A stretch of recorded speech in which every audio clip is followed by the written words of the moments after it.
ภูเขาหินแท่งทึบไม่สั่นสะเทือนด้วยแรงลมฉันใดบัณฑิตย่อมไม่หวั่นไหวในนินทา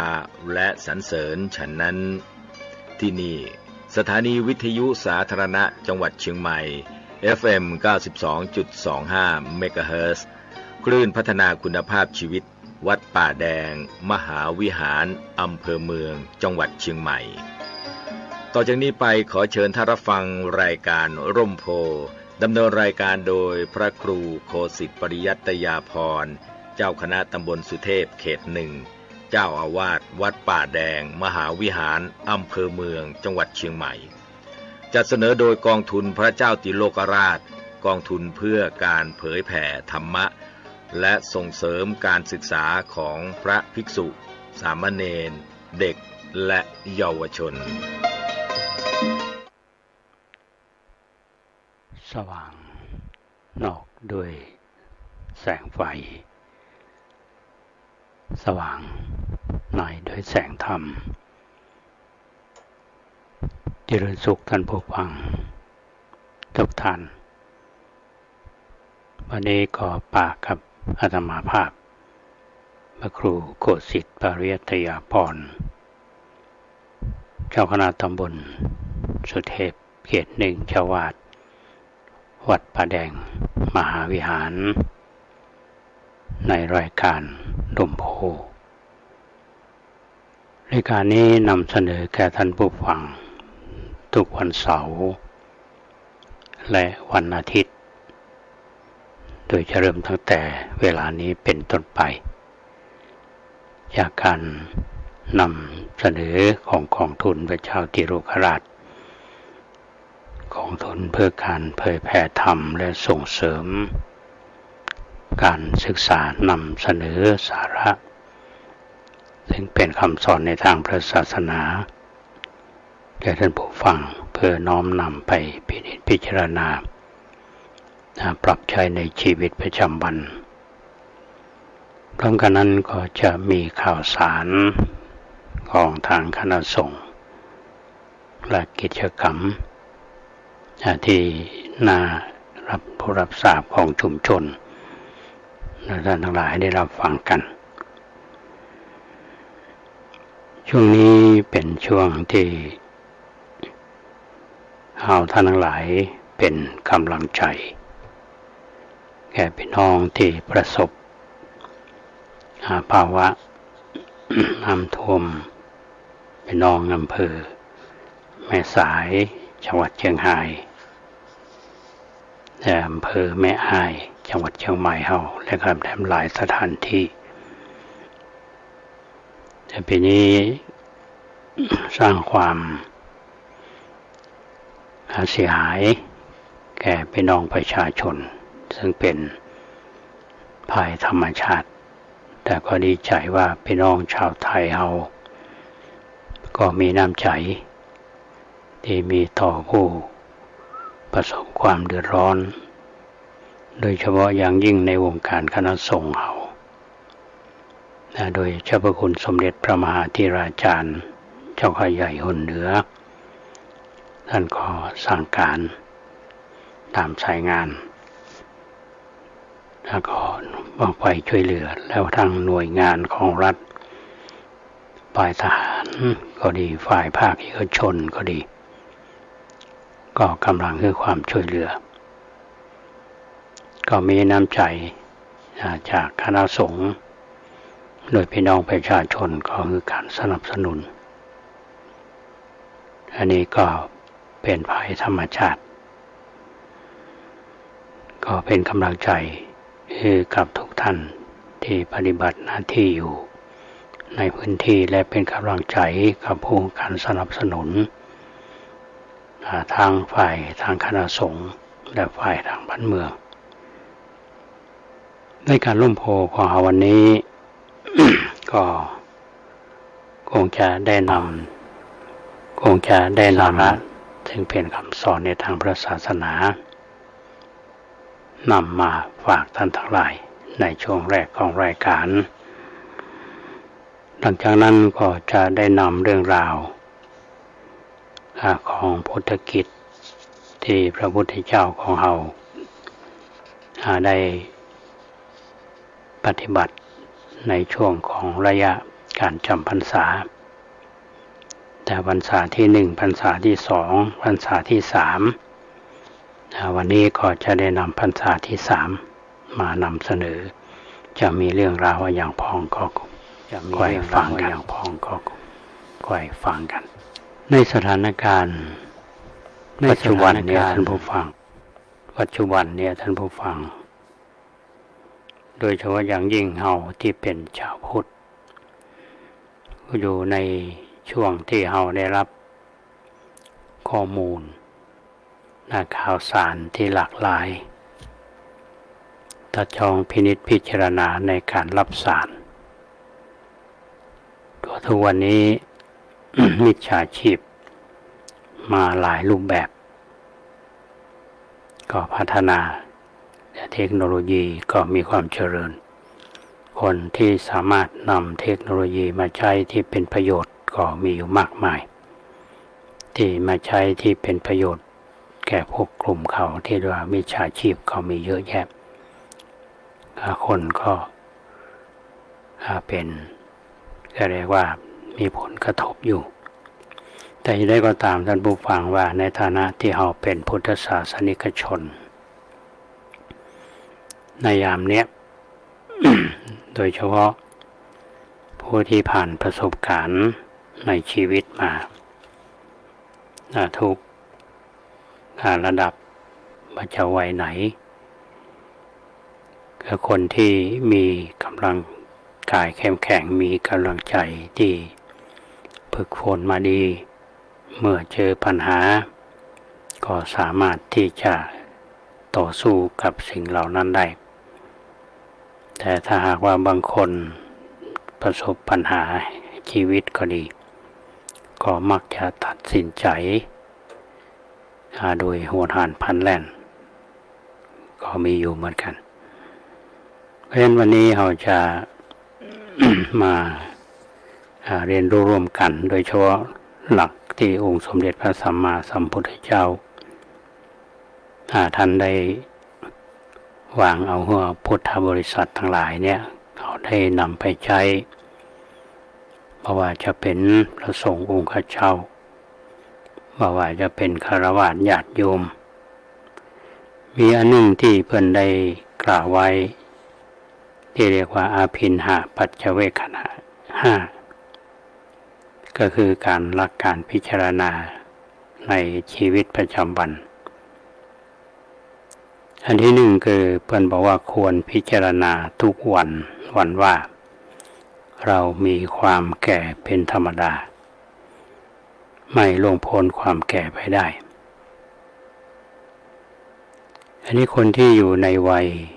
ก็เรียกว่าเป็นวัยผู้สูงอายุผ่านประสบการณ์ชีวิตมามากมายทั้งร้อนทั้งหนาวทั้งความเจ็บปวดก็มีนะที่มีอยู่ซึ่งโดยเฉพาะอย่างยิ่งคนที่อยู่ในวัยก็เรียกว่าผู้สูงอายุหรือคนที่ทำงานมาได้เกษียณอายุซึ่งในเดือนกันยายนของเราเนี่ยจะมีผู้ที่เกษียณอายุก็หมายว่ารับราชการแล้วเนี่ยเขาก็จะหมดเวลาที่ทำงานราชการถึงมีอายุ60แต่ทุกเจ้าเขาถ้าหากว่า อยู่ในระบบก็ในส่วนงานก็เกษียณอายุเหมือนกันแต่ว่าในวงการคณะสงฆ์เขานี้จะเกษียณอายุ80แต่เจ้าวาดเนี่ยจะเกษียณอายุก็เรียกว่าเกษียณอยู่ในตำแหน่งจนวาระสุดท้ายทีนี้อันหนึ่งที่อาตมาได้รับฟังญาติโยมหลายๆท่านเนี่ยเพิ่นก็เวลามาทำบุญก็ดีหรือว่าทำกิจกรรมอันใดเนี่ยก็โดยเฉพาะเรื่องของวัยที่ร่วงโรยถ้าผู้สูงอายุนี่จะประสบปัญหาเกี่ยวกับสุขภาพร่างกาย บางทีก็อ่อนแอบางทีก็เป็นโรคเป็นภัยทีนี้ถ้าเรามาพิจารณาในหลักที่พระพุทธองค์ได้ทรงวางไว้สอนให้เราท่านทั้งหลายพิจารณาทุกวันว่าเรามีความแก่เป็นธรรมดาสามารถที่จะล่วงพ้นความแก่ไปได้ ก็ภัยทุกผู้ทุกนามบ่มีภัยสามารถที่จะผ่านพ้นไปได้ก็อยู่กับปัจจุบันอันนี้สำคัญประการที่สองนั้นควรพิจารณาทุกวันว่าเรามีความเจ็บเป็นธรรมดาไม่สามารถที่จะล่วงพ้นความเจ็บไปได้แก่ก็เจ็บเนาะก็พิจารณาเมื่อถึงเวลาเราก็ถือว่ามันเป็นสิ่งที่เราจะต้องพบปะกับมันต้องอยู่กับมันเรื่อยได้ประการที่สามคือควรพิจารณาทุกวันว่าเรามีความตายเป็นธรรมดาไม่ล่วงพ้นความตายไปได้นี่หลายท่านที่บอกว่าเอาถึงความตายเนี่ยมันเป็นเรื่องของหดหู่ใจแต่พระพุทธเจ้าสอนเราท่านทั้งหลายเนี่ยบ่ประมาทคือพิจารณาเรียกมรณานุสติก็อยู่กับปัจจุบันนะอันนี้พิจารณาทุกวันว่าเรามีความแก่ความตายเป็นธรรมดาไม่สามารถที่จะล่วงพ้นความตายไปได้ข้อที่สี่ควรพิจารณาทุกวันว่าเราจะต้องพลัดพรากจากของรักของชอบใจทั้งสิ้นนี่ก็สำคัญคนเรามีอันหนึ่งคือความอยากได้อยากมีเมื่อเราได้แล้วถ้าเราสูญเสียมันไปก็เสียดายบางทีก็เป็นทุกข์ตอนที่เรายังบ่มีเตื้อเราก็บ่ได้ยึดติดในสิ่งเหล่านั้นแต่ถ้ามาอยู่กับเราแล้วเรายึดว่าเป็นของเราคือบอกว่าจะคนที่เป็นที่ฮักของเราของที่เป็นที่ฮักของเราของเหล่านี้ถ้ามันจากเราไปเราก็จะเป็นทุกข์เหมือนกันอันนี้จะต้องพบปะพบเจอกันทุกคนอย่างคนที่ฮักกันก็เรียกว่าเมื่อถึงวันหนึ่งอาจจะจากกันก็ต้องเกิดความทุกข์แล้วก็พิจารณาว่าสิ่งเหล่านี้เราได้มามันก็จะจากเราไปเมื่อสิ่งของเนี่ยท่านผู้ฟังในวัยหนึ่งเนี่ยเราแสวงหาและฮักมันทุ่มเทสังสมสะสมมันมาตลอดพอถึงในเวลาหนึ่งเราอาจจะมีอายุมากแล้วที่เขาคิดว่ามันมีค่าสำหรับเราพอมาถึงณวันนี้มันก็มีความจำเป็นอันนี้เราทำได้ว่าญาติมาหันโยมหลายท่านเพื่อก็เล่าให้ฟังว่าของสิ่งนี้สมัยนั้นเราหามาด้วยชีวิตแต่มาถึงจุดหนึ่งเนี่ยลูกหลานเขาก็เบารอรุ่นใหม่นะญาติมาหันเนี่ยโยมและท่านเขามาถวายวัดนะอันนี้ก็ถือว่าท่านคิดดีนะเขาไม่ได้เสียดายก็ถึงแม้ว่ามันจะจากเรียกว่ามาทำให้เกิดประโยชน์อันนี้ก็เป็นสิ่งที่ดีและสุดท้ายก็คือว่าควรพิจารณาทุกวันว่าเรามีกรรมเป็นของตัวเราทำดีก็จักได้ดีทำชั่วก็จักได้ชั่วอันนี้เป็นหลักคำสอนในทางพระศาสนาคือเราเชื่อในเรื่องของกรรมพระพุทธศาสนาเรานี่ยืนยันว่าการกระทำของคนเราเนี่ยจะอยู่ที่เราทำมันดีมันก็จะดีทำมาดีมันก็เป็นสิ่งที่บดีอันนี้เป็นหลักที่นำมาฝากท่านผู้ฟังที่เรียกว่าอภินหาปัจเจเวคขณะห้าพิจารณาทุกวันว่าเรามีความแก่มีความเจ็บมีความตาย เป็นธรรมดาก็สามารถล่วงไปได้หรือว่ามีความต้องการพลาดพลาดจากของที่ห้ามชอบใจ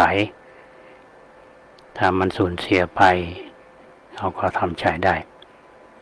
ที่สำคัญนั่นคือเน้นเรื่องว่าทำดีต้องได้ดีทำชั่วต้องได้ชั่วเป็นการยืนยันหลักคำสอนในทางพระศาสนาอันนี้ฝากท่านผู้ฟังไว้ทีนี้ก็ปิกมาเรื่องของเรื่องราวในเหตุการณ์ในช่วงที่องค์สมเด็จพระสัมมาสัมพุทธเจ้าท่านได้ประทับอยู่ที่เวฬุวันมหาวิหารในกรุงราชคฤห์ซึ่งเป็นเหตุการณ์ในพรรษาที่3แห่งที่พระองค์ได้บำเพ็ญในเรื่องนี้มีอยู่จุดหนึ่งที่อาตมาได้มองหันและก็อยากจะนำมานำเสนอท่านทั้งหลายได้รับทราบเรียนรู้ร่วมกันโดยเฉพาะอย่างยิ่งกิจกรรมที่เอาหันกันก็คือการบรรพชาอุปสมบทเนาะเป็นการบวชเนี่ยเป็นสำคัญคนที่มีศรัทธาที่จะบวชในทางพระพุทธศาสนาก็มีหลายประเภทนะวันนี้เรื่องราวที่จะนี่ก็เป็นเรื่องที่อยู่ในพรรษาที่3ที่พระพุทธองค์ได้ ทรงอนุญาตถึงวิธีการอุปสมบทที่เราฮ้องกันว่ายัตติจตุตกรรมวาจายัตติจตุตกรรมเป็นยัตติเป็นที่4ก็คือว่าในตัวแรกนั้นเป็นการประกาศรับบุคคลเข้าหมู่ครั้งที่4ก็เป็นมติของสงฆ์ที่ประชุมถ้าท่านทั้งหลายเคยไปร่วมในพิธีอุปสมบทตามวัดต่างๆถ้าเราจะสังเกตนะครับขั้นตอนของการบรรพชาอุปสมบทที่เรียกว่ายติจตุตกรรมเนี่ยมีเรื่องราวที่ ที่มีมาในเทระคาถาเพิ่นก็ได้กล่าวถึงพราหมณ์ท่านหนึ่งซึ่งชื่อว่าลาทาพราหมณ์ก็เป็นคนที่ตกยากลูกหลานมาดูแลว่านเถิดหนอ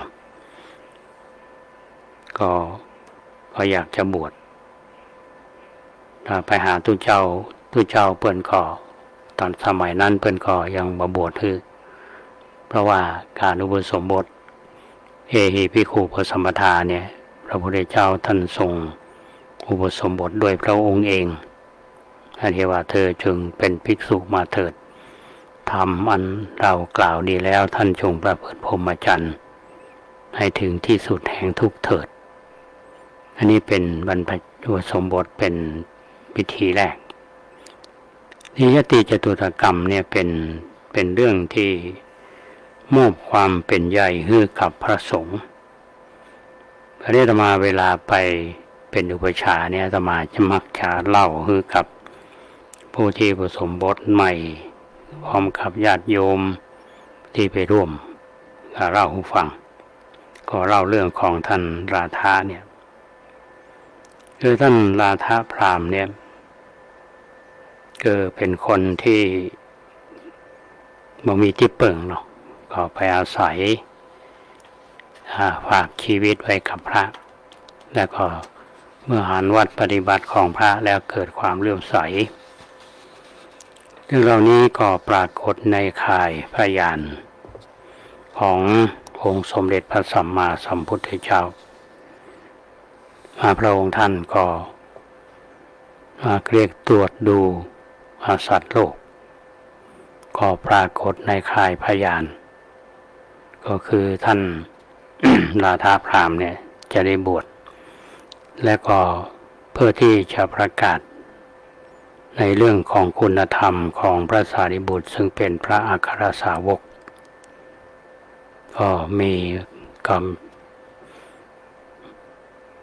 ก็รับสั่งให้มีการประชุมสงฆ์เมื่อประชุมสงฆ์นี้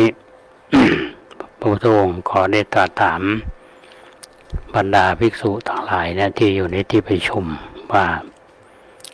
มีพระ รูปใดที่นึกถึงบุญคุณของพราหมณ์ท่านนี้ได้พ้องพระสารีบุตรขอได้กราบทูลพระพุทธองค์ในที่ประชุมสงฆ์ว่าข้าแต่พระองค์ผู้เจริญข้าพระองค์ออกบิณฑบาตในกรุงราชคฤห์นี่เคยรับ อาหาร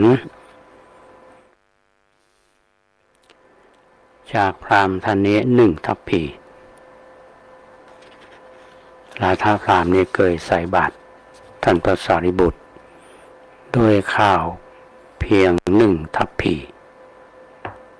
พระพุทธองค์ก็ทรงยกย่องสรรเสริญท่านพระสารีบุตรว่าเป็นผู้ที่มีความกตัญญูกตเวทีและเรียกถึงอุปการะสักว่าข้าว1 ทัพพีแต่บ้านเมืองเฮาเนี่ย1 ทัพพีนี่เพิ่นว่า1 ปากภาษาเก่ารอรุ่นใหม่มารู้จักเนาะข้าว1 ทัพพีเนี่ยก็เป็นการสงเคราะห์พราหมณ์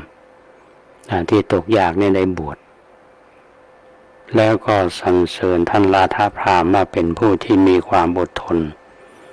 ต่อในโอวาทคือปกตินั้นระหว่างครูบาอาจารย์ท่านพระสารีบุตรนี่ถือว่าเป็นพระอุปัชฌาย์ของท่านราธาพราหมณ์ท่านก็ต้องอบรมสั่งสอนราธาพราหมณ์เป็นผู้ที่บวชเมื่อแก่ทราบเขาเรียกมหาลักขะภิกขุเมื่อเงาห้องตุปู คือทุกเจ้าที่บวชอายุนักแนวห้องตุปูอาตมายังจำได้ตอนเรียนหนังสืออยู่ที่บุพารามวัดบุพารามนะท่านอาจารย์ทวีเขื่อนแก้วเป็นเจ้าวูไปจำบัดตุปูปาหมู่โลก็หมายความว่า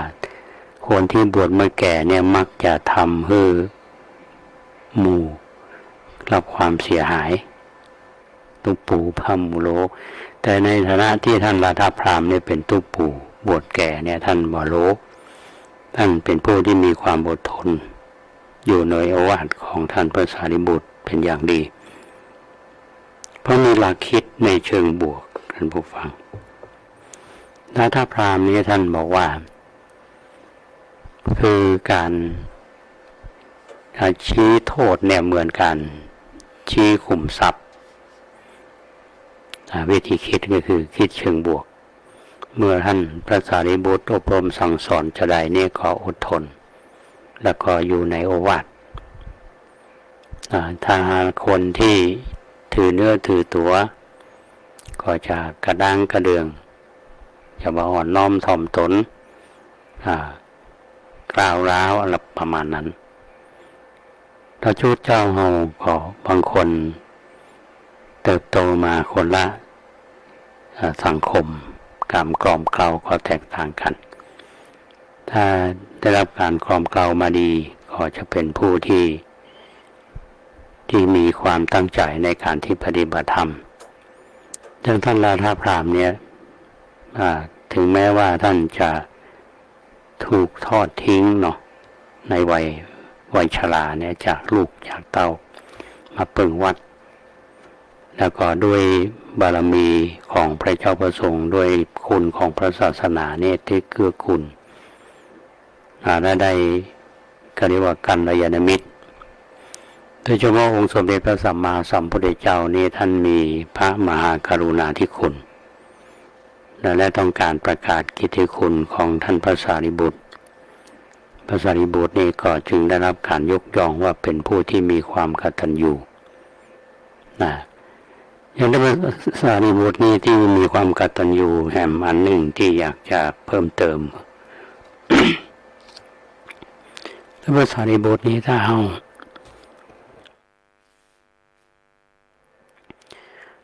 ถ้าเราศึกษาในประวัติของท่านเนี่ยจะมีความซาบซึ้งว่าก่อนที่จะเข้ามาบวชเนี่ยก็ได้มีโอกาสได้ฟังเรียกว่าฟังเทศน์จากท่านพระสัชชิเป็นหนึ่งในของปัญจวัคคีย์พอท่านมาสู่พระศาสนาถึงแม้ว่าจะเป็นพระผู้ใหญ่ท่านรู้ว่าท่านพระสัชชิอยู่ทางใดท่านจะหันไปทางนั้นกราบทุกวัน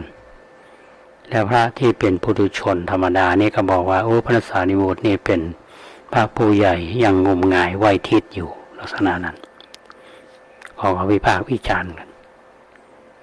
ท่านก็ดูทราบมาว่าจริงๆแล้วท่านมีความเคารพในครูบาอาจารย์ก็คือท่านพระสัชชิปรากฏความจริงก็คือนับถืออาจารย์อันนี้ส่วนของท่านราธาพราหมณ์นี่ก็เช่นเดียวกันเมื่อเป็นลูกศิษย์ก็เรียกว่าเป็นสัตถิวิหาริกของท่านพระสารีบุตรก็ยอมรับฟังคำโอวาทที่ดีคนที่ฮักดีและมีความอ่อนน้อมถ่อมตนการปฏิบัติดีในลักษณะเนี้ย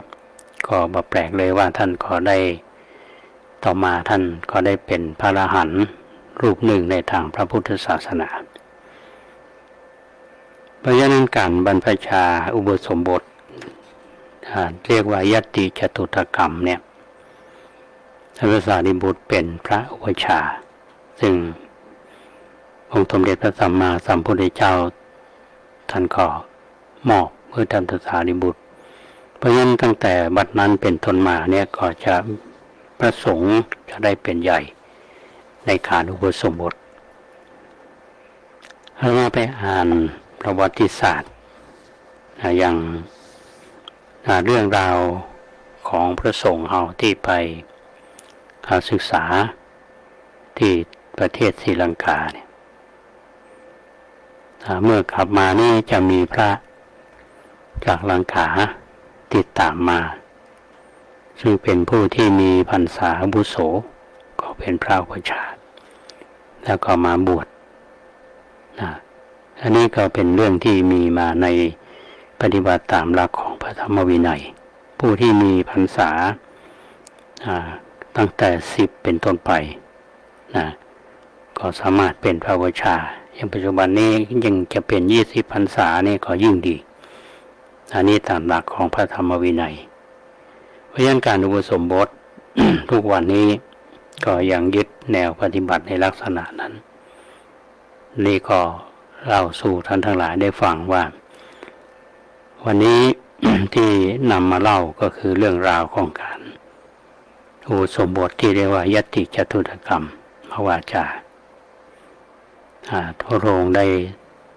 มอบเพื่อส่งเป็นใหญ่ท่านพระสารีบุตรเป็นพระอุปชฌาย์บวชท่านราธาพราหมณ์ท่านราธาพราหมณ์ถึงแม้จะบวชเมื่อแก่เป็นคนที่อ่อนน้อมถ่อมตนมีความเคารพในครูบาอาจารย์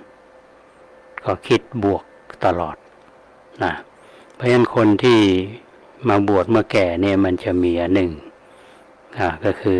บ่ค่อยอ่อนน้อมถ่อมตนถือว่ามีประสบการณ์ก็ไม่ใช่เป็นตู้ปู่พระโมโลแต่เป็นตู้ปู่ที่มีคุณภาพก็จึงได้รับการยกย่องอันนี้ปรากฏอยู่ในหลักของพระธรรมวินัยที่อู้ถึงเรื่องของการอุปสมบทเป็นเหตุการณ์เรื่องราวที่เกิดขึ้นในสมัยครั้งพุทธกาลในพรรษาที่3ในขณะที่องค์สมเด็จพระสัมมาสัมพุทธเจ้าท่านประทับอยู่ที่เวฬุวันอันนี้ก็นำมาเล่าสู่ท่านทั้งหลายได้ฟังกันทีนี้สงฆ์ที่จะมาเป็นอุปสมบทนี่ก็อย่างน้อย10รูปถ้าอยู่ในเขตปัจจันตชนบทหรือชายแดนเนี่ยก็5รูปก็ถือว่าเป็นไปตามพระธรรมวินัยถ้าเราไปศึกษาดูช่วงแรกๆเนี่ยการบวชด้วยยัตติจตุตกรรมเนี่ยก็จะมีทุเจ้า2ตนพ่อง3ตนพ่อง4ตนพ่องเนี่ยนะก็ ก็ว่าใครถูกต้องแต่ปัจจุบันนี้ก็ว่าต่ำกว่า10 รูปถือว่าเป็นการครบองค์ประชุมสงฆ์แต่ว่าถ้าในประเขตชนบทเนี่ยอย่างในสมัยครั้งพุทธกาลเนี่ยมีแคว้นอวันตีพระบรมทรงอนุญาตคือใช้สงฆ์5 รูปเพราะว่ามีสงฆ์หายากแต่อย่างปัจจุบันนี้เฮาใ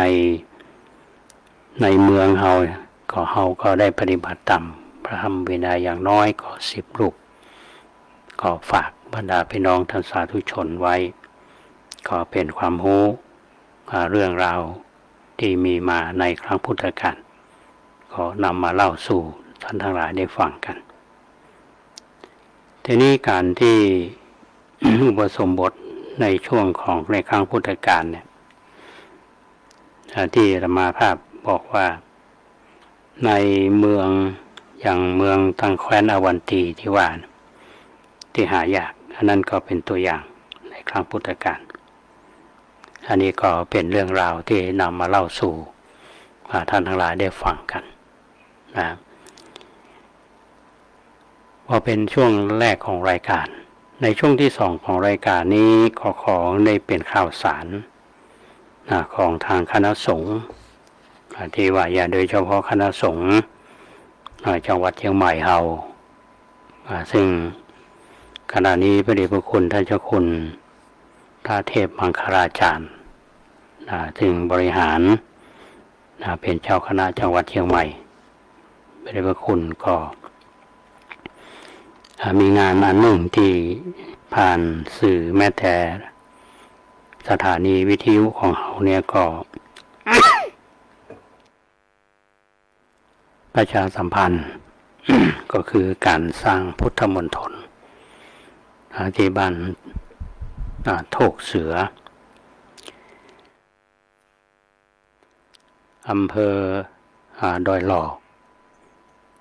การก่อสร้างก็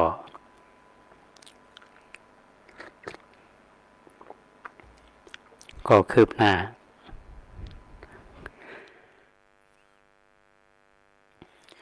เมื่อไม่กี่วันที่ผ่านมานี้ เจ้าพระคุณสมเด็จพระมหาธีราจารย์เจ้าคณะใหญ่หนเหนือวัด พระเชตุพนวิมลมังคลารามท่านก็มาเป็นประธานในการวางศิลาฤกษ์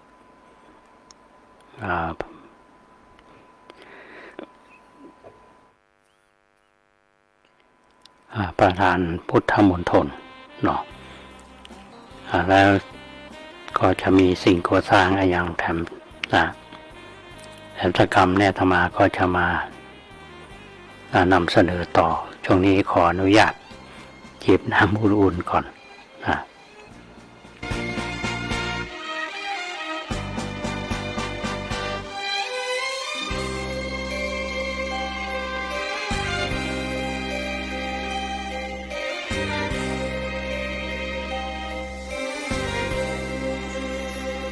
คนตายไม่เป็นโลกจะลำเค็ญกว่านี้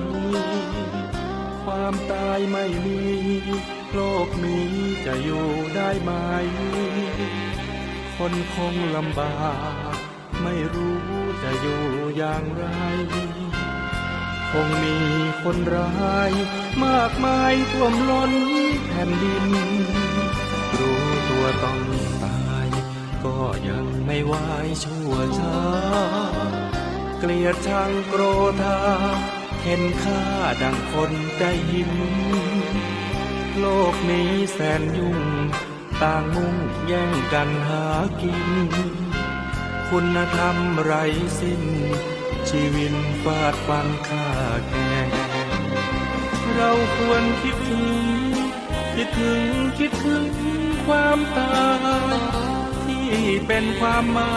ยช่วยผ่อนคลายความแรงความชั่วนั้นนามันน่าขยะแขยงความชั่วมันแรงความตายวิ่งแข่งแก้ไขทุกคนต้องตายเกลียดกันทำไมเช่นนี้ค ตรึกตรองหน่อยสิโลกนี้จะสุขอย่างไรคนแล้วคนเล่าตายเน่าผัดเปลี่ยนกันไปขอฝากเอาไว้คิดถึงความตายบ้างนา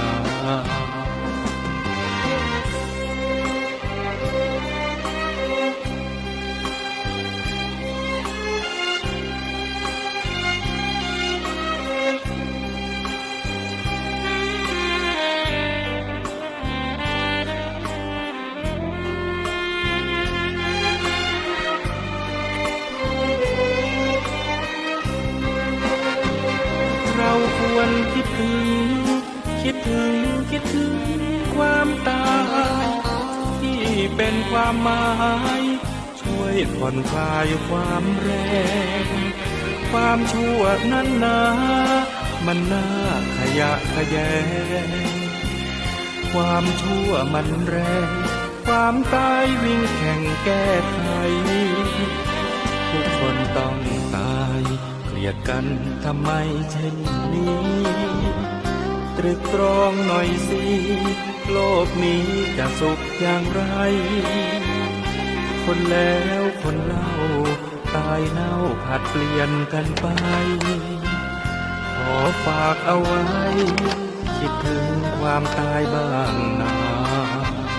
ขอฝากเอาไว้คิดถึงความตายบ้างนา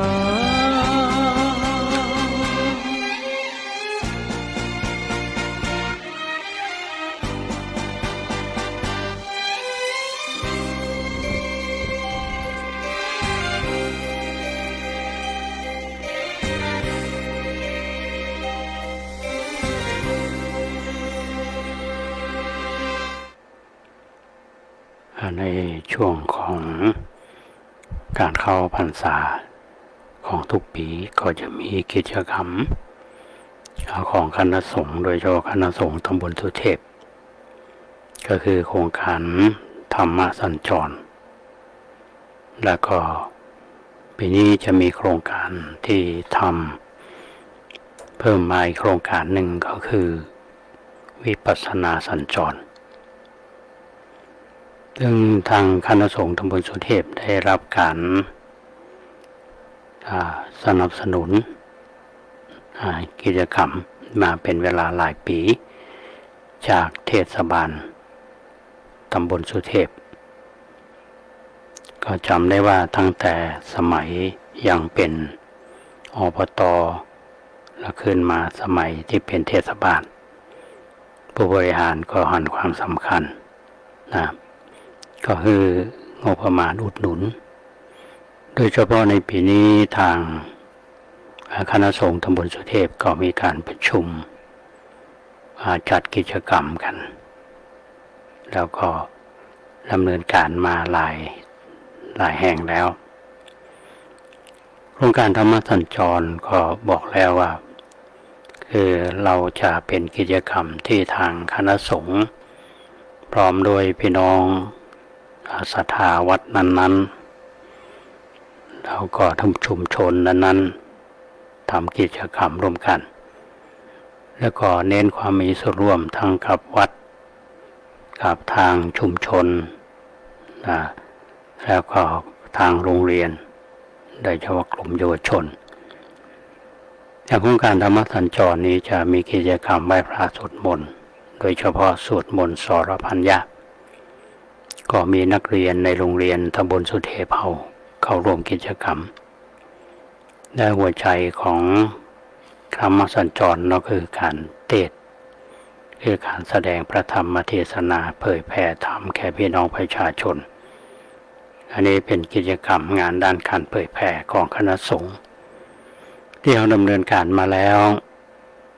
เมื่อวันที่25เดือนสิงหาคมขอไป25กรกฎากันยาเนาะอยู่ในที่ผ่านมาที่วัดไผ่หินก็ผ่านไปละแล้วก็วันที่25 25 กัน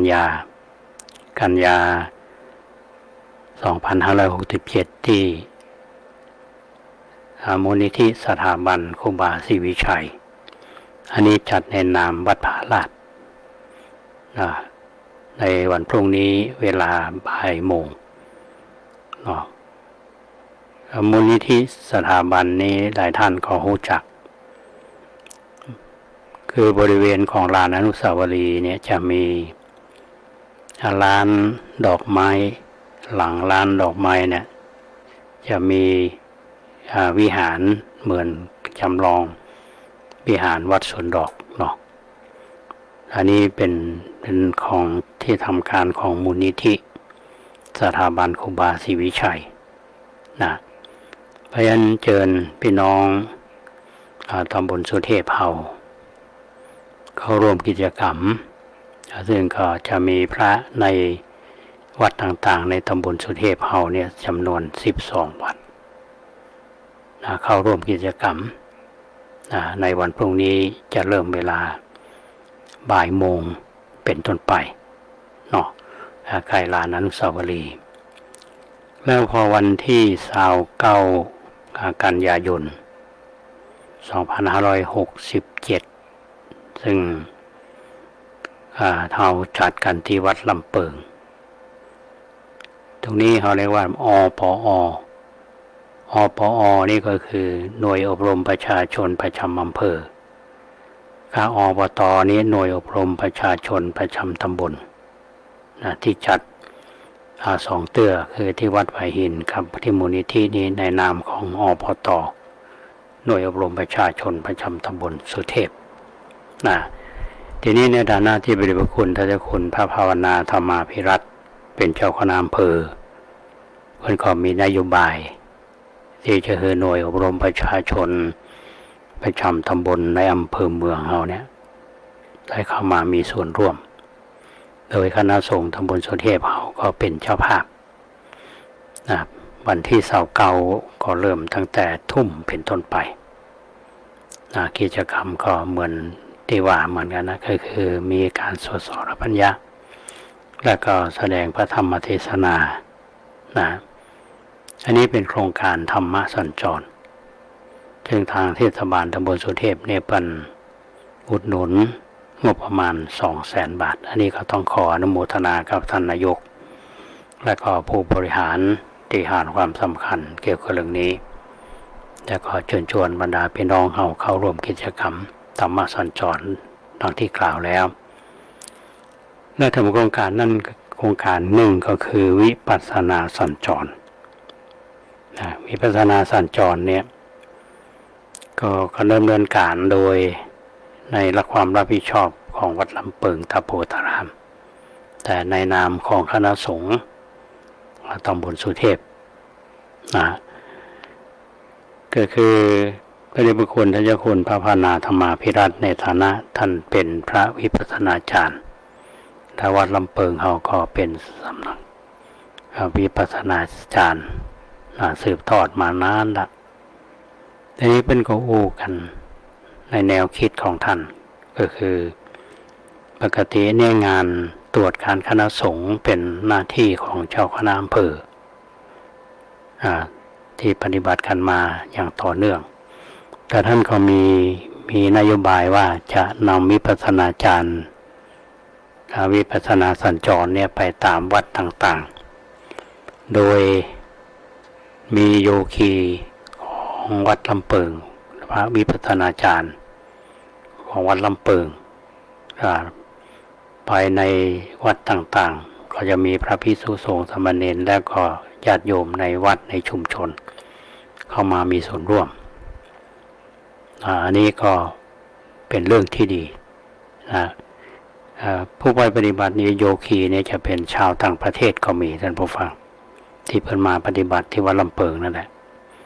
ทั้งแม่ชีเนาะก็มาปฏิบัติในวัดต่างๆทีนี้ พระเดชพระคุณเพิ่นก็อยากจะให้โครงการนี้ได้เข้าไปสู่สถานศึกษาสถานศึกษาคือโรงเรียน โดยเฉพาะโรงเรียนที่อยู่ในตำบลสุเทพเฮาเนี่ยนะที่ เขาร่วมกิจการในโครงการเนี้ยก็วิปัสสนาสัญจรเนี่ยที่ดำเนินการมาแล้วตั้งแต่วันที่20 สิงหาคมที่วัดอุโมงค์สวนพุทธธรรมวันที่21 สิงหาที่วัดประแดงมหาวิหารวันที่22 สิงหาที่วัดโป่งน้อย23 สิงหาที่โรงเรียนบ้านโป่งน้อย28 สิงหาคมที่วัดห้วยทรายวัดใหม่ห้วยทรายวันที่29 สิงหาคมที่วัดช่างทอง30 สิงหาคมที่วัดโรงเรียนบ้านห้วยทรายและวันที่3 กันยายนที่วัดพระธาตุดอยสุเทพวันที่4 กันยายนที่วัดศรีโสดาพระอารามหลวงวันที่5 กันยายนที่วัดประธานพรวันที่6 กันยายนโรงเรียนบ้านเชิงดอยวันที่9 กันยายนวัดสวนดอกพระอารามหลวงวันที่11 กันยายนวัดปันเต่าวันที่12 กันยายนวัดหมื่นตุ่มวันที่13 กันยายนโรงเรียนวัดสวนดอกวันที่16 กันยายนที่วัดอินทขินสะดือเมืองวันที่18 กันยายนที่วัดผาบ่องวันที่19 กันยายนที่วัดดวงดีวันที่23 กันยายนที่วัดลำช้างวันที่24 กันยายนที่วัดผาลาดทั้งหมดเนี่ยมีอยู่20ตีนะซึ่งอาตมากล่าวว่าโครงการวิปัสสนาสัญจรเนี่ยอาตมากล่าวตอนที่ต้อนรับที่วัดประแดงอาตมาบอกว่าเป็นครั้งสำคัญทางประวัติศาสตร์ที่ยังบ่เคยดำเนินการลักษณะนี้พระเดชพระคุณเพิ่นว่าต้องการเอาโครงการนี้มาแทนการตรวจการคณะสงฆ์เพิ่นขอได้กล่าวในที่ประชุมของคณะสงฆ์อำเภอเมืองที่ผ่านมาเนี่ยเป็นยกอาตมาว่าพระครูโคสิทธิ์เนี่ยได้กล่าวว่าเป็นครั้งแรกในประวัติศาสตร์อันนี้จริงๆนะเพราะฉะนั้นสิ่งเหล่านี้ท่านผู้ฟังถ้าเราท่านทั้งหลายมีโอกาสได้เข้าร่วมกิจกรรมเราจะมองว่าในสังคมเรานี่เราต้องช่วยกันทางฝ่ายท้องถิ่นโดยเฉพาะเทศบาลซึ่งเป็นองค์กรปกครองส่วนท้องถิ่นที่มีใกล้ชิดประชาชนโดยเฉพาะในตำบลสุเทพของเรานะเทศบาลตำบลสุเทพแล้วก็คณะสงฆ์ตำบลสุเทพเราคณะสงฆ์ตำบลสุเทพมีเขตปกครองอยู่2เขต1อาตมาภาพเป็นเจ้าคณะตำบลเขต2ท่านพระครูธีระสุตตพจน์เป็นเจ้าคณะตำบลแต่เวลาเขาทำงานกันเนี่ยเขาทำงานด้วยกันไม่ได้แยกกันตำบลสุเทพเราอันนี้เป็นกิจกรรมที่ทำในช่วงของเดือนกันยายนพอสิ้นเดือนกันยายนก็สิ้นปีงบประมาณอันนี้เป็นเรื่องที่งานที่ทำแล้วที่กำลังจะทำก็มาเล่าสู่ท่านทั้งหลายได้ฟังก็ที่ผ่านๆมานี่เขาก็ชื่นใจนะท่านผู้ฟังว่าวัดต่างๆวัดใหญ่ๆหลายวัดอย่างวัดศรีเทวดาก็ดีวัดสวนดอกก็ดีพระเนรเขาก็ได้มีโอกาสได้ปฏิบัติเป็นการเยี่ยมพระเดชพระคุณท่านเจ้าคุณพระภาวนาเนี่ยท่านบอกว่าเหมือนการไปใช้สถานที่แล้วก็เปิดโอกาสให้กับชาวต่างประเทศที่เพิ่นมาปฏิบัติกรรมฐานวิปัสสนาที่วัดอุโมงค์ขออภัยวัดลำเปิงเนี่ยได้มีโอกาสไปสัมผัสบรรยากาศในวัดต่างๆซึ่งมีความหลากหลายที่แตกต่างกัน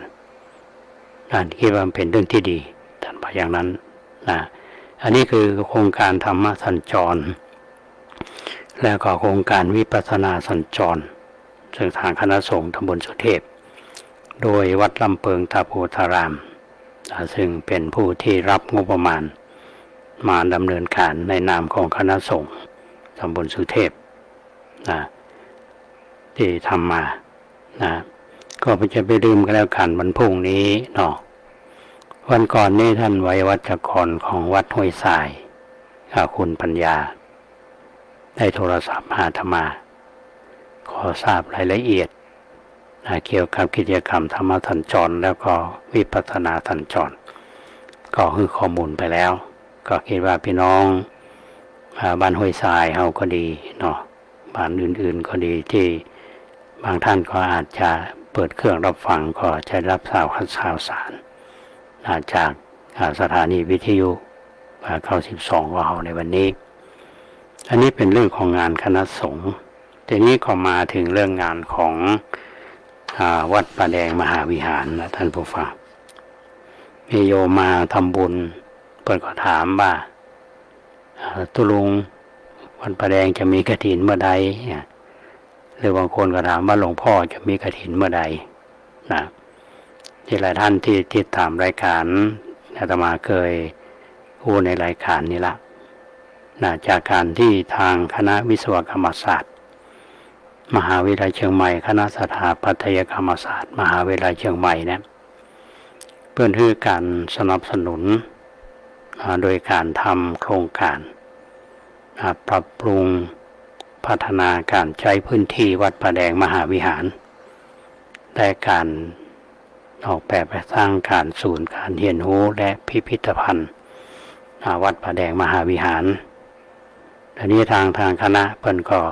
กำหนดวันทอดกฐินซึ่งมีคณะวิศวกรรมศาสตร์มหาวิทยาลัยเชียงใหม่เนี่ยเป็นประธานหลักว่าเนี่ยเป็นเจ้าภาพหลักแล้วก็ถือว่าเป็นกฐินสามัคคีที่มีพี่น้องท่านสาธุชนที่เคยทำบุญกับวัดป่าแดงเฮาตามสายบุญซึ่งเขาก็ได้ทำกันมาอย่างต่อเนื่องแล้วก็จะมีโอกาสได้ทำบุญทอดกฐินถวายพระสงฆ์ที่จำพรรษาต้นไตรมาสผลที่เขาได้ตามมาก็คือว่าด้วยบุญกุศล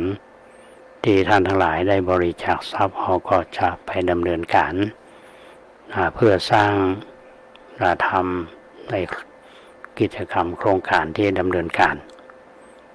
ก็เพื่อที่จะได้สร้างศูนย์การเรียนรู้และพิพิธภัณฑ์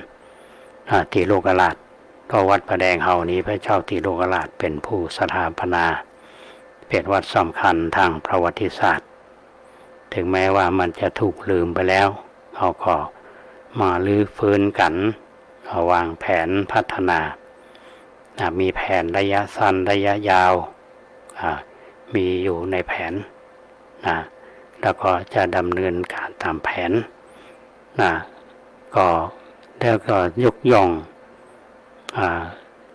พระเจ้าธิโรกราชซึ่งเป็นผู้สถาปนาเป็นพระมหากษัตริย์ของล้านนาลำดับที่9ของราชวงศ์เมงลายถ้าท่านที่สนใจในเรื่องของประวัติศาสตร์พระองค์ท่านนั้นเป็นกษัตริย์ที่ เกรียงไกรแล้วก็ส่งเสริมในด้านพุทธศาสนาในยุคที่มีการศึกษาด้านพุทธศาสนานี่มีความรุ่งเรืองแล้วก็เราจะฟื้น สิ่งที่ดีสิ่งที่งามให้มันเกิดขึ้นแถมในยุคของเราอาตมาก็ดีใจแล้วก็ชื่นชมและอนุโมทนากับบุญกุศลที่ทางผู้บริหารของคณะสถาปัตยกรรมศาสตร์ของคณะวิศวกรรมศาสตร์ที่ได้ร่วมแรงร่วมใจท่านผู้บริหารเป็นบอกว่าถือว่าทำบุญท่านผู้ฟังแล้วได้เราก็มาทำบุญร่วมกันมาทำบุญร่วมกันซึ่งในวันที่ 30นั้นเวลา9 โมงครึ่งเนาะคณะกฐินก็พร้อมกันที่วัดป่าแดงมหาวิหารเมื่อเวลา 9:39 นาทีประธานจุดธูปเทียนบูชาพระรัตนตรัยธรรมทานเบญจศีล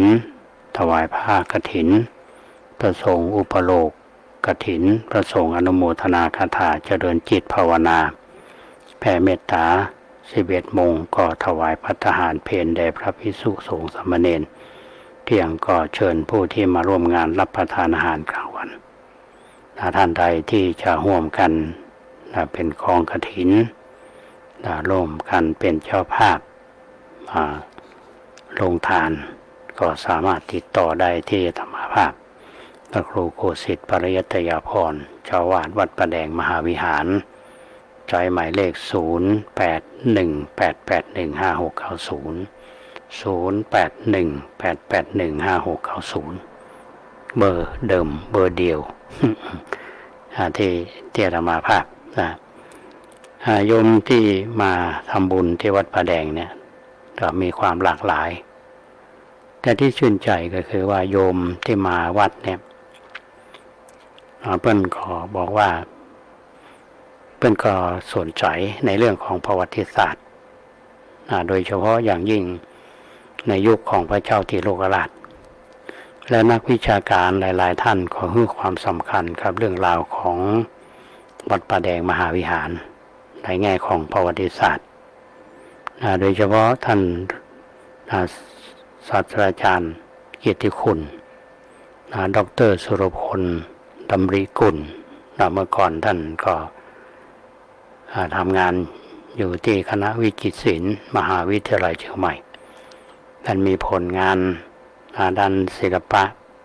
ด้านสถาปัตยกรรมเกี่ยวกับเรื่องของประวัติศาสตร์มากมายแล้วก็ท่านก็ให้ความสนใจเกี่ยวกับเรื่องวัดประแดงเพิ่นจะเดินทางมาในฐานะที่เป็นนักวิชาการเป็นวิทยากรบางครั้งนี้ทางกรุงเทพเปิ้นจัดโปรแกรมเปิ้นก็จะเป็นวิทยากรพอมาอาจารย์ก๊อฟอาจารย์บรรันคณะวิจิตรศิลป์เราเนี่ยเปิ้นก็มาเปิ้นก็ อาตมาเคยยื่นหนังสือเปิ้นไปเกี่ยวกับวัดประแดงเปิ้นเขาอยู่คำหนึ่งเปิ้นบอกว่าผมจะเขียนหนังสือวัดประแดงถวายท่านโดยเฉพาะลังกาวงสายสีโหนเปิ้นว่านะดังนั้นก็ไปเขียนหนังสือแล้วก็ส่งมาให้อาตมาแล้วอาตมานึกว่าท่านอาจารย์เพิ่นจะเมตตาขนาดนั้นเป็นหนังสือมีเนื้อหาที่ดีทีเดียวที่เขียนเรื่องของลังกาวงเนี่ยสายสิงหนว่าก็จะเขียนมาตั้งแต่อินเดียในยุคของพระเจ้าอโศกแล้วก็เผยแพร่ศาสนามาที่ลังก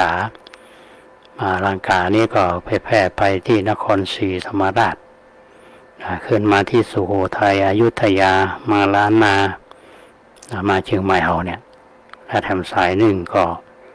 ประสงค์ที่ไปศึกษาที่ลังกาเนี่ยก็จะไปที่เมืองพันหรือเมืองมอตมะหรือรัฐมอญแล้วก็จะเชื่อมโยงกัน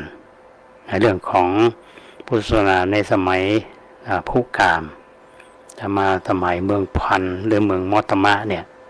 ท่านอุทุมพรมหาสวามีเนี่ยเดินทางไปศึกษาที่ลังกาแต่มาเผยแพร่พุทธศาสนาที่เมืองพันแล้วตัวเจ้าเมืองสุโขทัยเฮาก็ได้ไปศึกษาไปเป็นลูกศิษย์ของเพิ่นแล้วก็ท่านเหล่านั้นก็มาเผยแผ่ศาสนาในล้านนาในเชียงใหม่เฮาก็เป็นเรื่องราวที่น่าศึกษาว่าเรามาก็เลยตัดสินใจว่าจะพิมพ์หนังสือเนี่ยแจกในงานทอดกฐินท่านที่มาทำบุญนี่ก็จะได้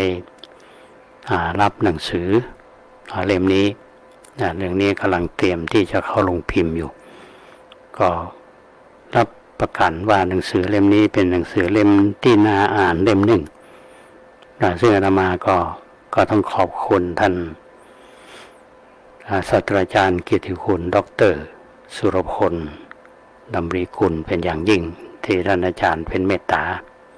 และเขาก็จะได้องค์ความรู้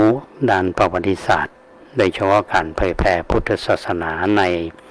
สายลังกาบง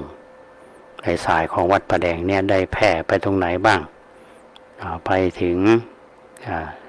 เจียงตุงถึงหลวงพระบางไปอันนี้ก็เป็นองค์ความรู้ที่อันหนึ่งที่เราก็สามารถที่จะเรียนรู้ได้เชื่อมโยงในเรื่องของทางประวัติศาสตร์ อันนี้ก็เป็นเรื่องที่อาตมาก็มีความตั้งใจก็ต้องขอบคุณท่านนักวิชาการหลายท่านขอบคุณทางคณะสถาปัตยกรรมศาสตร์มหาวิทยาลัยเชียงใหม่คณะวิศวกรรมศาสตร์ที่ให้การสนับสนุนในเรื่องของการทำมาสเตอร์แพลนได้ดีเราก็จะได้ร่วมแรงร่วมใจกันทำงานตรงนี้ในการพัฒนาและก็เพื่อเชื่อมโยงในประวัติศาสตร์ชื่นชมยกย่องกับบรรพบุรุษบุรพกษัตริย์ของเราที่ทำเพื่อแผ่นดินล้านนาเราเพื่อเอารุ่นหลังได้มีความประทับใจซึมซับเอาสิ่งที่ดีสิ่งที่งามมาสู่ใจอันนี้ก็ขอชวนบรรดาพี่น้องท่านสาธุชนทุกท่านร่วมบุญกันทอดกฐินสามัคคีวัดป่าแดงมหาวิหารในวันที่30เดือนตุลาคม2567เวลาตั้งแต่9 โมงเป็นต้นไปเราป่ากันที่วัดป่าแดงถ้าท่านจะมีจิตเป็นกุศลร่วมบุญร่วมกุศลรวมเป็นเจ้าภาพลงทานก็ดีก็ใช้หมายเลข0818815690 ก็วันนี้คิดว่าพอสมควรแก่เวลาละแต่วันนี้เสียงแหบเสียงแห้งไปต้องขออภัยท่านทั้งหลายฟังแล้วมันมาม่วนหูก็ต้องขอสุมาอภัยตัวขอบคุณท่านพระครูสมุวิศวรวรกิจโจท่านผู้อำนวยการสถานีวิทยุ104.50 สถานีวัดไผ่หินเฮาที่ลิงสัญญาณแล้วก็ท่านยังเมตตาบันทึกลงใน YouTube ท่านใดที่จะติดตามมาได้ฟังวันนี้ก็เข้าไปดู YouTube ของวัดไผ่หินเนาะแล้วอนุโมทนาบุญกับคุณเกษตรเพชรสำริดบก.คณะนิวเฮาที่เป็นผู้เสียสละมาตลอดแล้วก็ประสานงานทุกฝ่ายในด้านเทคนิคด้านการทำทุกอย่างถ้าบ่มีคุณเกษตรเพชรสำริดเนี่ยพร้อมกับแม่บ้านแม่บ้านเป็นฝ่ายเฝ้าฟังคืนว่าโหเนี่ยก็ต้องอนุโมทนาทั้งก็ถือว่าเป็นมหาอุบาสกมหาอุบาสิกาที่สนับสนุนกิจกรรมของวัดป่าแดงด้วยดีเสมอมาและอนุโมทนาบุญครับพี่น้องท่านผู้ฟังที่ติดตามรับฟังรายการครูบาอาจารย์เจ้าคณะพระสังฆาธิการที่เมตตาฟังรายการและญาติโยมทั้งใครทั้งไขที่ติดตามรับฟังมาตลอดวันนี้ก็คิดว่าพอสมควรละนำรายการปิกไปก่อนเนาะจะไปลืมกันท่านผู้ฟังวันพรุ่งนี้บ่ายโมงเนาะป่ากันโครงการธรรมสัญจรที่มูลนิธิครูบาสถาบันครูบาศรีวิชัยที่ลานอนุสาวรีย์วันนี้ก็ขออนุโมทนากับทุกท่านแถมครั้งหนึ่งจากลาไปกันไปก่อนไว้พากันใหม่ในวันพรุ่งนี้ขอความสุขสวัสดีจงบังเกิดมีแก่ท่าน